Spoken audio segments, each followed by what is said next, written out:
All right, let's head to the United States now, where results of the country's midterm elections are rolling in. Preliminary results show it's been far from the red wave expected by Republicans, but it is still coming down to the wire. There's only a handful of results outstanding, and it's going to be interesting to see who ultimately controls both chambers of Congress. Let's get the latest from our correspondent in Washington, D.C., Simon Watts. Good evening, Simon, or should I say good day to you in Washington. What are the latest results indicating?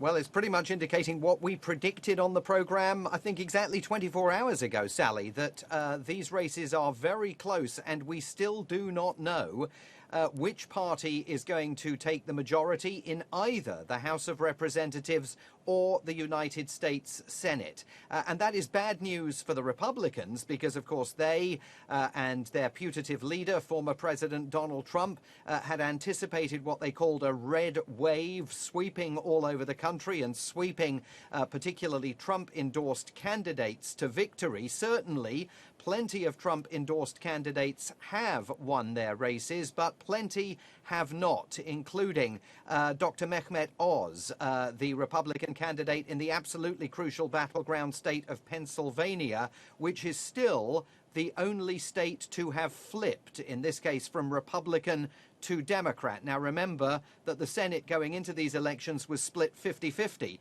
So both parties desperately wanted to flip a seat in order to form a majority.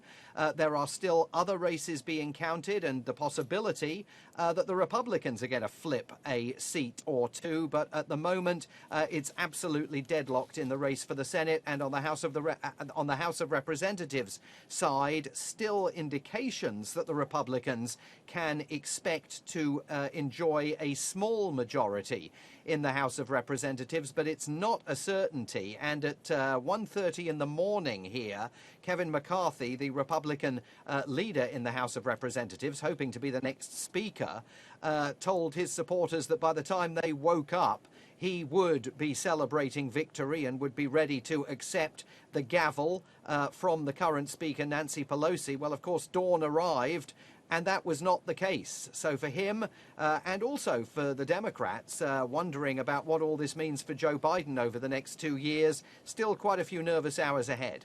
And how's it going with our friend running in Wisconsin, Mandela Barnes? How's he doing? I'm afraid within the last hour, several of the television networks here have projected that he is losing his race to Republican Senator Ron Johnson. And Ron Johnson, by the way, is as far-right a conspiracy theorist as you can find on Capitol Hill. He has absolutely superglued himself to former President Donald Trump. So assuming that that is confirmed, and Mandela Barnes has not yet conceded defeat, but certainly it looks like he's lost that race, it means that Wisconsin remains in Republican hands, and that will be a win that former President Donald Trump will celebrate, and that the Democrats, I think, will have some regrets over. I mean, broadly, Joe Biden has bucked the historical trend here and historical precedents. He hasn't lost the kind of ground that Barack Obama or Bill Clinton lost in midterm elections when they were in the first term of their presidencies, and yet they continued to go on and win a second term in office. So all of this may be rekindling the hopes of Joe Biden that he is going to be able to run and maybe even win a second term in the White House, but he'll be doing all of that without the support in the Senate of Mandela Barnes. and talk to me about Donald Trump. You did say yesterday that I think next Tuesday he's due to make an announcement. How might these midterm results impact whether he stands or not? Well, he's absolutely bruised. There's no question by these midterm results. He was hoping for a better night. I mean, the assumption here is that having announced he's going to make the announcement, he will still make the announcement and tell the world that he's running for the presidency again in 2024. But the big winner of the night for the Republican Party was Governor Ron DeSantis of Florida. You know how important Florida is in every presidential election. It's a crucial battleground state.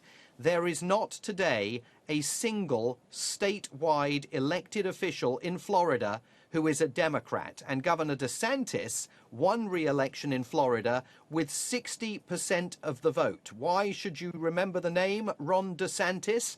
Because according to the cover of the New York Post today, Murdoch newspaper, up in the Big Apple, Ron DeSantis is the future for the Republican Party. He is widely expected to challenge Donald Trump for the Republican presidential nomination, and a lot of smart money is moving behind him today. Ron DeSantis is the future. Okay, well, now we know. Thank you very much. That's our correspondent in Washington, D.C., Simon Marks.